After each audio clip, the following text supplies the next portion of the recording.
सुप्रभात विद्यार्थियों, हिंदी अध्ययनशाला में आप लोगों का स्वागत है।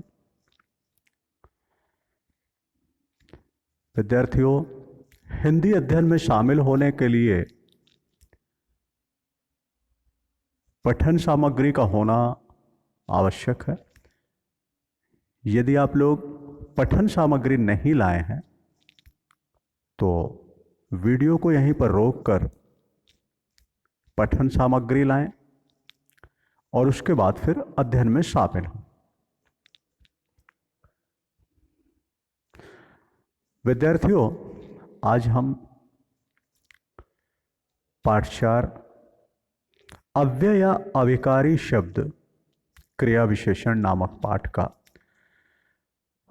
परीक्षण अभ्यास प्रश्न पत्र है। इस परीक्षण अभ्यास प्रश्न पत्र को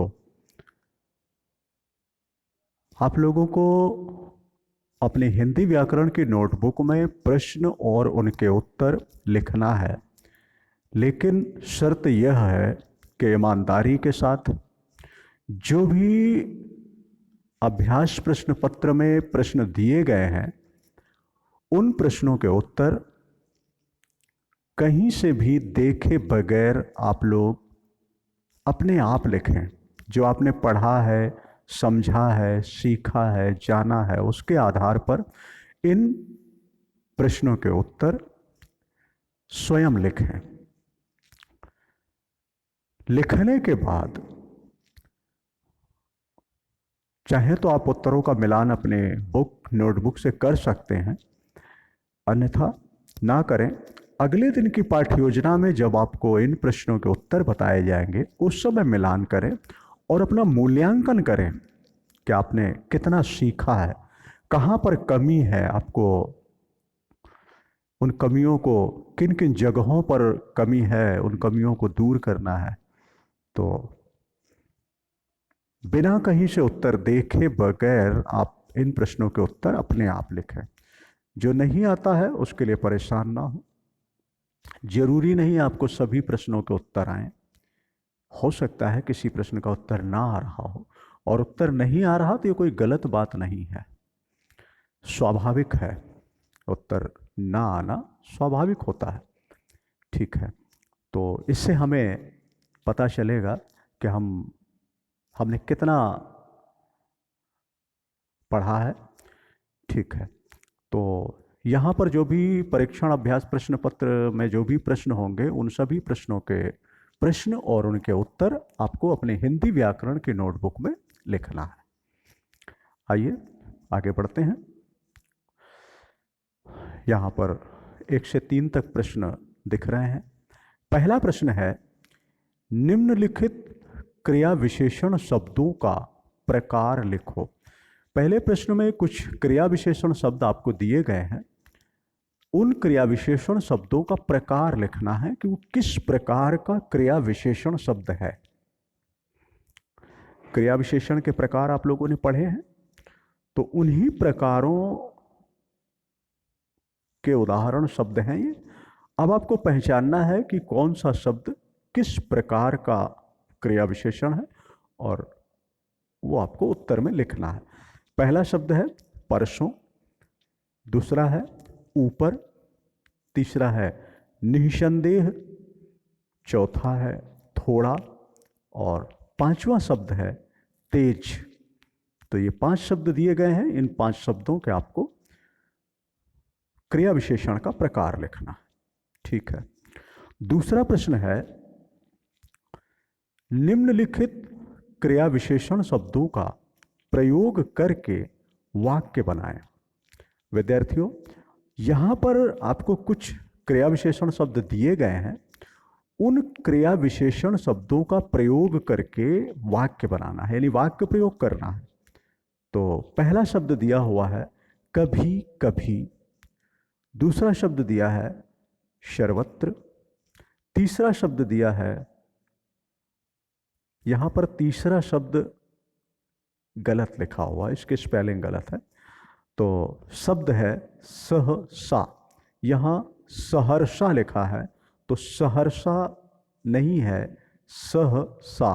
रा शब्द, रा अक्षर नहीं है, ये गलती से यहाँ पर लिख गया है, तो इस रा अक्षर को हटा करके आप लोग लिखेंगे सह सा। ठीक है। अत्यंत मीठा। ठीक। इन शब्दों को, इन क्रिया विशेषण शब्दों का प्रयोग करके आपको वाक्य बनाना है।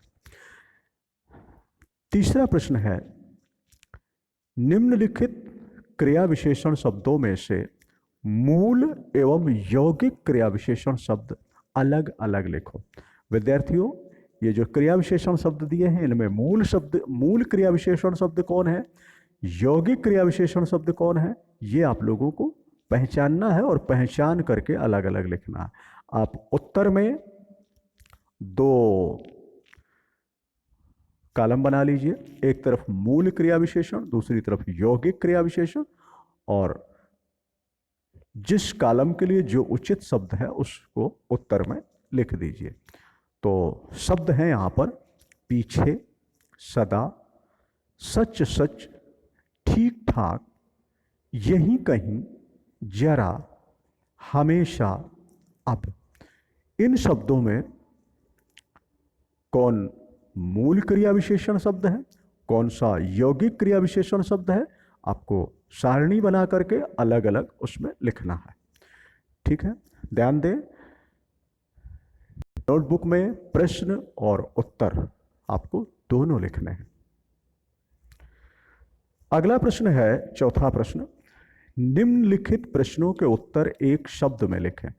विद्यार्थियों, यहां पर आपको का से लेकर अंगा तक प्रश्न दिए गए हैं, तो इन सभी प्रश्नों के उत्तर आपको अपनी व्याकरण की नोटबुक में एक शब्द में लिखना है। प्रश्न, उत्तर इस क्रम में लिखेंगे।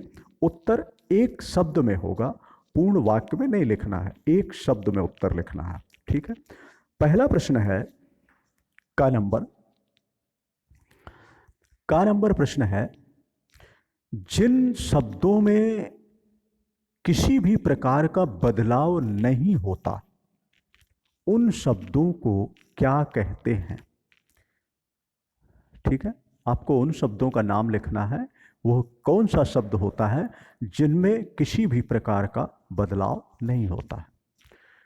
खा नंबर प्रश्न है, क्रिया की विशेषता बताने वाले शब्द क्या कहलाते हैं। ऐसे शब्द जो क्रिया की विशेषता बताते हैं उन्हें हम क्या कहते हैं, व्याकरण की दृष्टि से वो क्या कहलाते हैं, वो उत्तर लिखना है आपको। ठीक है। अगला प्रश्न है, रचना की दृष्टि से क्रिया विशेषण के कितने भेद होते हैं। रचना की दृष्टि से क्रिया विशेषण के कितने भेद होते हैं। ठीक। क्रिया विशेषण के भेद लिखना है रचना की दृष्टि से। क्रिया विशेषण के भेद अलग हैं और रचना की दृष्टि से भेद अलग हैं, ध्यान दीजिएगा। ठीक है। अगला प्रश्न है, घ नंबर, तेज। तेज शब्द किस प्रकार का क्रिया विशेषण है। तेज शब्द किस प्रकार का क्रिया विशेषण है, क्रिया विशेषण का प्रकार लिखना। ठीक। अगला प्रश्न है, परिमाणवाचक क्रिया विशेषण का एक उदाहरण शब्द लिखें। परिमाणवाचक क्रिया विशेषण का एक उदाहरण शब्द लिखें। ठीक है। तो आपको का से अंगा तक इन प्रश्नों के उत्तर एक शब्द में लिखना है। प्रश्न भी लिखें, उत्तर भी लिखें।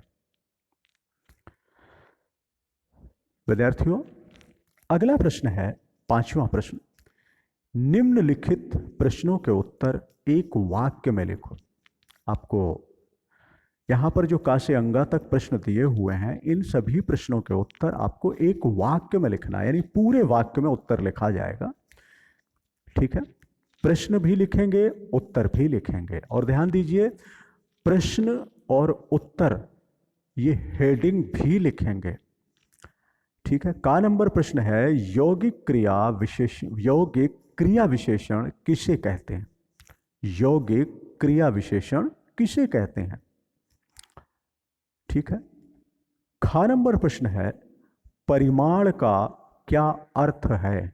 परिमाण का क्या अर्थ है? ठीक, ध्यान से लिखिए। इसके बाद ग नंबर प्रश्न है, काल, स्थान, रीति के अर्थ बताएं।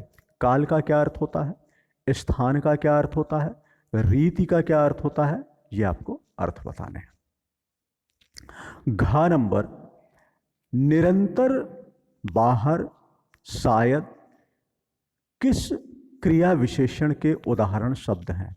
ठीक है, निरंतर, बाहर, शायद, ये शब्द किस क्रिया विशेषण के उदाहरण हैं? और अंगा नंबर प्रश्न है, मूल क्रिया विशेषण के 5 उदाहरण शब्द लिखें। मूल क्रिया विशेषण के 5 उदाहरण शब्द लिखना है। विद्यार्थियों, इस प्रकार ये काश से लेकर अंगा तक ये 5 प्रश्न थे। इन 5 प्रश्नों के उत्तर आप लोगों को प्रश्न और इनके उत्तर आप लोगों को अपने हिंदी व्याकरण की नोटबुक में लिखना है। ठीक है विद्यार्थियों, एक बात यहाँ पर और ध्यान दीजिए। अंगा नंबर प्रश्न में लिखा हुआ है मूल क्रिया विशेषण के 5 उदाहरण शब्द लिखें। तो यहाँ पर जो 5 लिखा हुआ है, 5 में अनुस्वार की बिंदी रखी हुई है, यहाँ पर चंद्र बिंदु होना चाहिए। तो 5 चंद्र बिंदु कर लेंगे। ठीक है, तो ये स्पेलिंग गलत है, इसे सही कर लीजिए। 5 की जगह जो 5 में बिंदी लगी हुई है वहाँ चंद्र बिंदु होगा, ये ध्यान दीजिए। ठीक है, और इसी के साथ ही आज का अध्ययन क्रम यही समाप्त होता है। धन्यवाद।